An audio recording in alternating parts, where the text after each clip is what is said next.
Well, hey folks, my intro that I recorded out in the field did not turn out very well.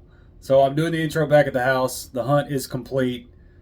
It was a good one. At least I thought it was. I went out back to a site that I've been previously where I've dug plenty of Civil War relics. This time I was not out in the field. I was out in a cow pasture. There was some horses around. Had a visitor in the beginning. You'll see that. But I've got a bit of a mystery in this one. So stay tuned. Help me with the mystery if you can. Let's go dig some history. Well, I have a digging buddy out here with me today. Hello, kitty. My very first hole scared me a bit. I said, my goodness, is that going to be a plate? And I don't think it is. It's got a weird iron backing. But it has some kind of marking on it. M. Homer, Hoffer, something. So I'm not sure what that is. See if we can figure that out. Alright, that's my very first hole. Let's see what else we can do. Alright, so let's talk a little bit more about this piece. You can see it right there. Got it cleaned up. Odds are this is a waist belt plate. It's in Steve Molinax's book, his buckle book. I'll show it to you in just a second. But the mystery is, at least in my mind, whether or not it's Union or Confederate. It's been a bit of an argument, comments back and forth online after I posted it. It looks as though the majority of the examples that have been found have been Confederate. However, in the book, it seems open to the idea that these were made for the militia previous to the war and continued for use throughout the war by the Union, or they were continued to be used as reproductions of earlier militia buckles. So that's a little bit in dispute. So Steve Molinax's book, obviously this is a Confederate buckle book. It does have a few Union examples in here that were used by the Confederates. But on page 92, you can see there, plate number 164, plain rectangular sheet brass buckle, and the construction is thin sheet brass with iron wire belt hooks soldered on, and the dimensions are 48 by 73 millimeters. So when I go to measure this buckle, it fits it almost to a T, only tenths of a millimeter off, both the height and the width. So I think, at least in my mind, it is a match for plate number 164. If you read the remarks, it says many belt buckles of this style were worn by the Confederates, which suggest wartime CS manufacture, and yet this might be a pre-war militia plate copied from the model 1834 U.S. Rifleman's buckle, which is plate number 163 above. And right above it you can see there plate number 163, same style of the frog iron backing, just a little bit smaller, 43 by 69 millimeter. And if this were plate number 164 being a copy of 163, this still could have been used by Union. It would have attached to a Union belt just the same as it would of a Confederate belt. So having said that, I went on the idea that this was a waist belt plate, and I did a little research to see if I could find anything about this M. Hofer name on the back, M-H-O-F-E-R.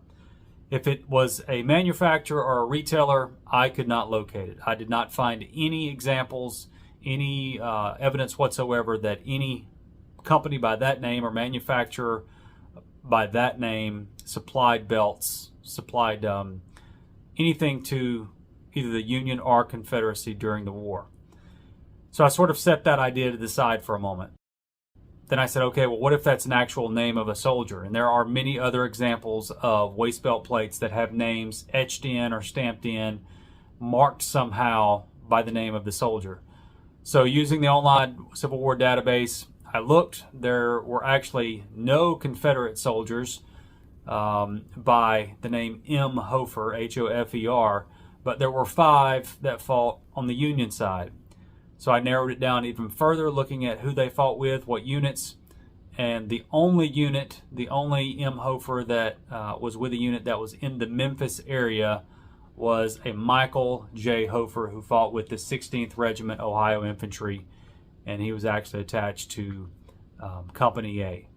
So if it was a Union buckle, and if that is the soldier's name, then I have narrowed it down to Michael J. Hofer with the 16th Ohio, and he was in Memphis during November and December of 1862.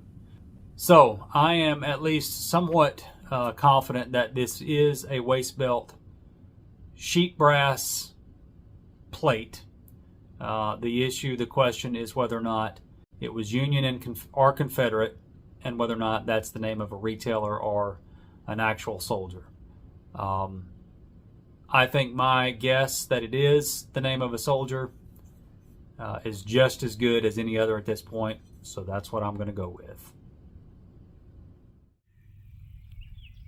Definitely in an iron patch here. It is just loaded with iron, but I had a really good 75, 76 pop through. I thought it was going to be some type of coin, but it looks like a some type of a gear, maybe from a clock gear. Not exactly sure. I don't know. It rang up nice. We'll add it to the pouch. That was a really strange signal. It went from 70s up to 90s. Pretty far down in there, about 7 or 8 inches. I think it's going to be a wheat scent. Yep.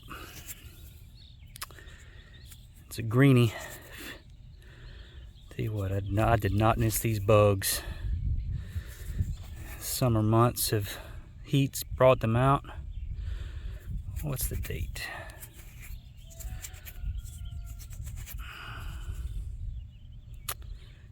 Is that 1910 maybe? That would be an early one if it is. Is that 1910? What does it say? See if I can zoom in on it. Have to pardon me blowing these bugs away from my face. Well, did I mess it up? 1919. I think. Alright. It's a wheat cent. First coin. We'll take it. Well, I'm getting some more brass pieces. Looks like that's going to be part of an old door knob assembly, I think. You can see that. Thought it was going to be a piece of a musket at first. I think that's what that is. I don't know what you call it, but I think it's part of a doorknob, door handle assembly. Alright, had a 40-ish signal. Jumped up to maybe 42, 43. I think I've got myself a button. Can you see it down in there? Right here.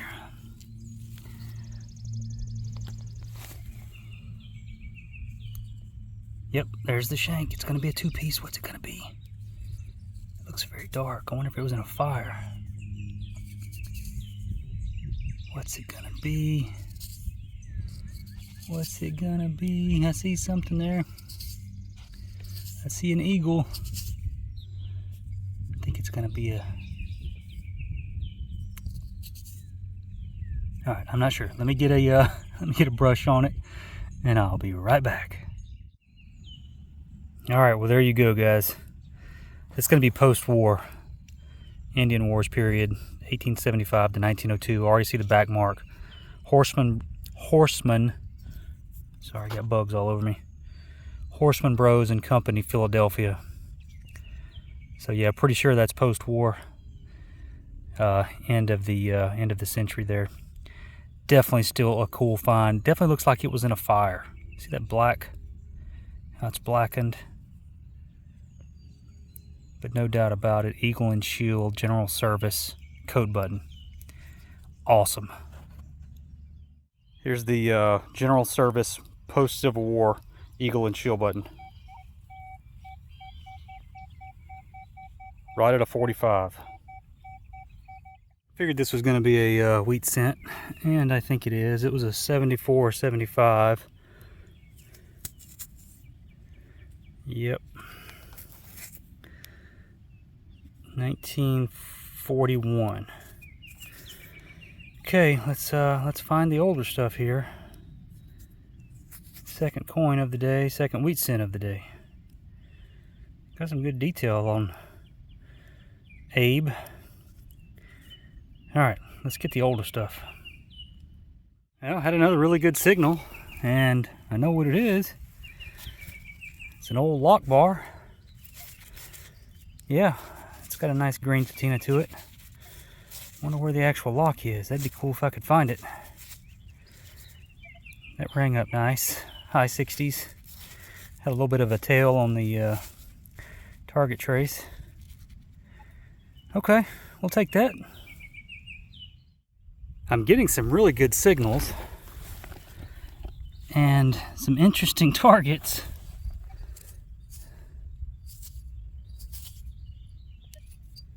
That's really, I thought it was going to be like a compact lid.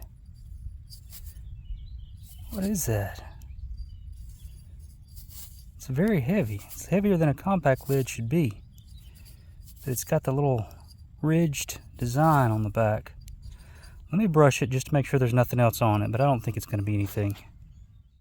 Alright, I'm not seeing anything on it. It's got the little circular pattern on the back that makes me think it's some type of lid, but it's just thick. It's heavy. It rang up nice. It's old brass. We'll take it. Had a screamer of a signal. It's going to be a buckle.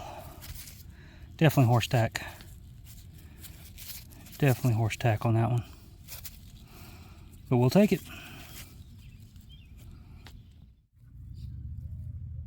Alright, well, I got the tripod out here. Very low signal, 1920. And I'm out near kind of the road area, so there may be some road noise, but you see it right here. I think it's going to be just the front part to a button.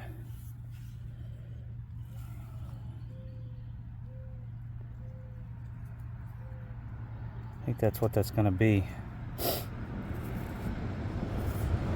I don't know if there's anything on there. See anything? Grab my brush here. I don't know if I have my... Oh, that's the soft bristle.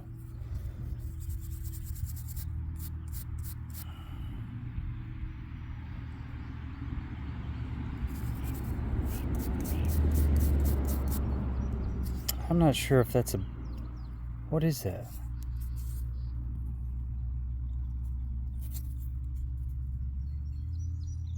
I don't think that's a button. What is it? Little gnats are driving me crazy. Yeah, I'm not sure that's going to be anything. I'll take a closer look when I get home, but I think that just may be some little piece of trash or something. Alright, thought it was going to be a button front. Alright, well, I finally got something decent here. It was a 4748 signal. Sorry about the road noise. Let that pass, maybe. I don't know, 5 inches down. Can you see it down there? That's going to be the arm to a spur. Look at that. Absolutely no doubt about it.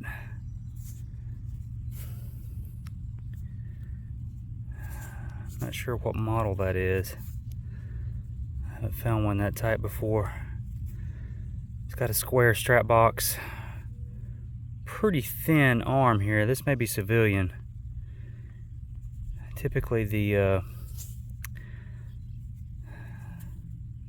military models were typically a little more sturdy, I think. I'll have to look and see, but that is definitely the piece of a spur arm.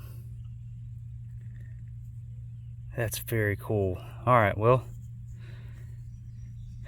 let's go a little longer here. Feel like we can make a little more progress. Got another little relic here. There's the hole. Popped it out. It was a 4142 signal. Little suspender clip. It's got the name there on it. I don't remember what it is.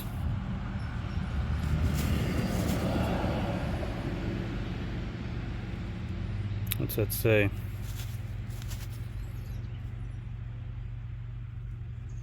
I can't remember.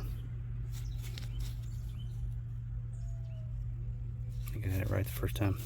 Anyway, that's what it is. Alright, had a really high signal, 83, 84, pretty deep. And I popped it out and kind of wiped it off a little bit. And that's going to be a buggy shaft tip. I see some people call them brake tips, but I don't really think I don't think they serve as a brake. It would have gone on the end of one of the long arms or the shafts, and it just protects the tip from wearing down. It's my understanding. I'll see if I can find a picture and put it up here maybe. Yeah, so that's an older piece. There's definitely some older history here at this site. Just a lot of junk here as well, a lot of trash. So yeah, cool find. It has gotten hot out here, I tell you that. These bugs are about to drive me crazy. But I just popped what looks to be a nickel size. It was a 25. Dead on the money. Sorry about that. There's a bug biting me. What is this?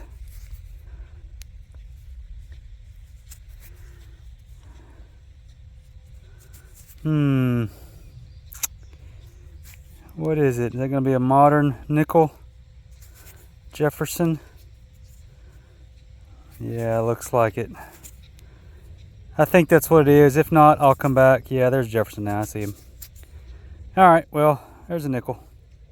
Largest denominational coin so far. Got a little bit of an unusual thing here. It was right there. Yeah, right there. I just stood back up. It's a 1944.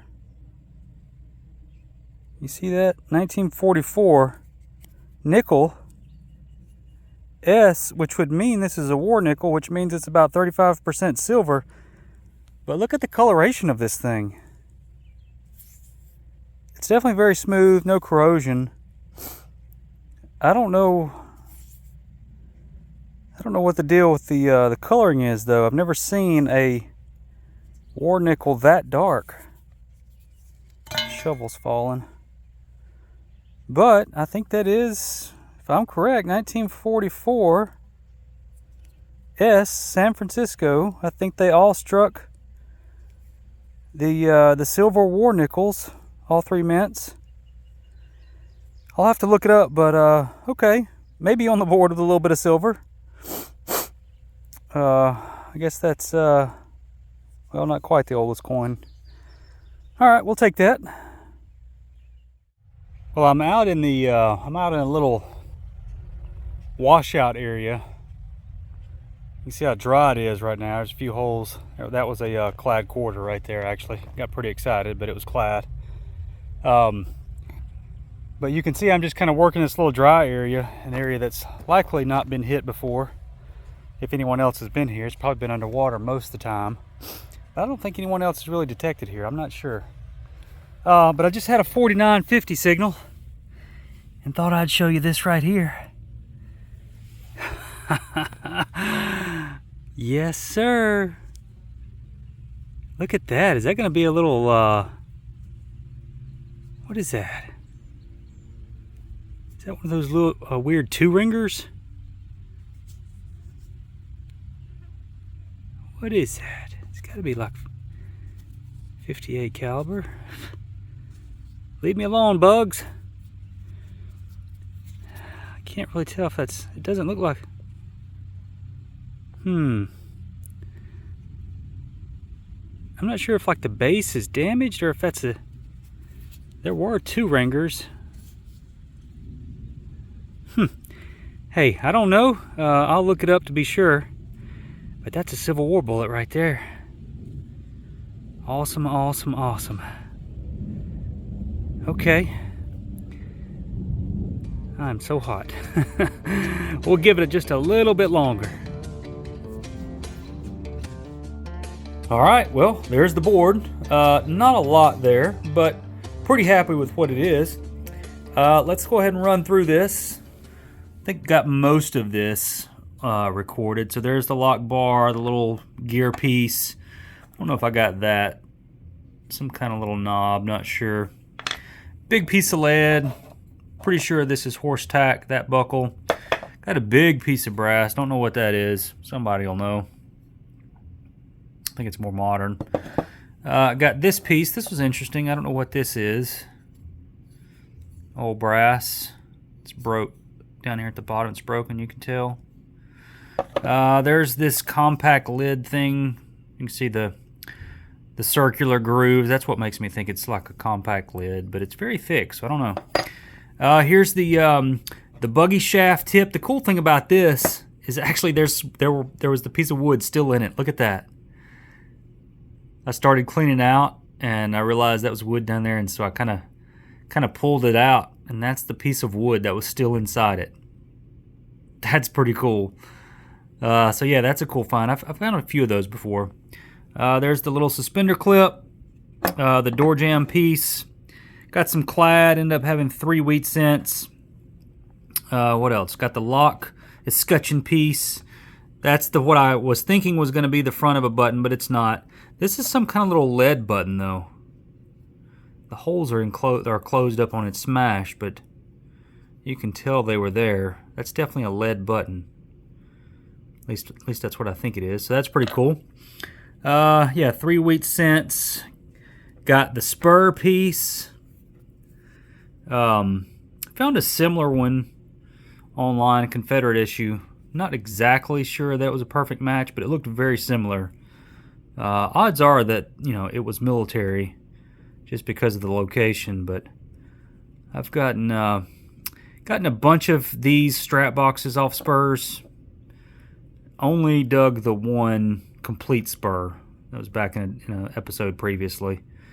But yeah, happy to find that. Got the 2-ringer, definitely Confederate manufacturer. Looked in my Thomas book of bullets, and I think it was number 175 that matched perfectly. And it was saying Southern manufacturer. Got the plug type cavity. Looks like it was loaded and possibly fired, I guess. Yeah, I see some grooves there. Definitely hit by a plow, so that's cool. Southern 58 caliber rifled musket, 2-ringer. The silver of the day, 1944 war nickel. Got it cleaned up a little bit. Still in pretty rough shape. But absolutely, the find of the day is the waist belt plate. You can see it there. You know, I kind of went through everything in the beginning of the video, so if anyone has thoughts on this, I'd love to hear it. Or if anyone can do some research and nail down a retailer or a maker with M. Hofer, H-O-F-E-R, and I know that kind of looks like 2 E's, but it's not. If you paid attention during the close-up, it's definitely it's double stamped actually, or misstamped, stamped twice, but that it's an F there, no doubt about it. So you would have had some type of iron, you know, hooks attached back here. But I'd love to know more about it, but at this point, you know, unless I get more convincing evidence, I'm just going to think that was Michael Hofer attached to the Ohio 16th Ohio Infantry Regiment, Company A, when they were in Memphis from November until December 1862. And I'm certainly open to being corrected, but I'm going to need some proof, because a lot of examples of plates being marked by the owner. And just because this one is largely thought to have been Southern manufacture, I'm just not too convinced. So anyway, like I said, open for correction. Just bring some facts with you if you're going to go to correct me. All right, that's it. Appreciate you guys watching as always. Just a reminder, jump over there on Instagram, see what I'm posting about. I_dig_history. I'm on TikTok. Actually, my TikTok account has exploded. So, you know, posting some TikToks over there on Facebook, and of course here on YouTube. So, all right, that will do it. Thanks, guys, for watching. We will see y'all next time.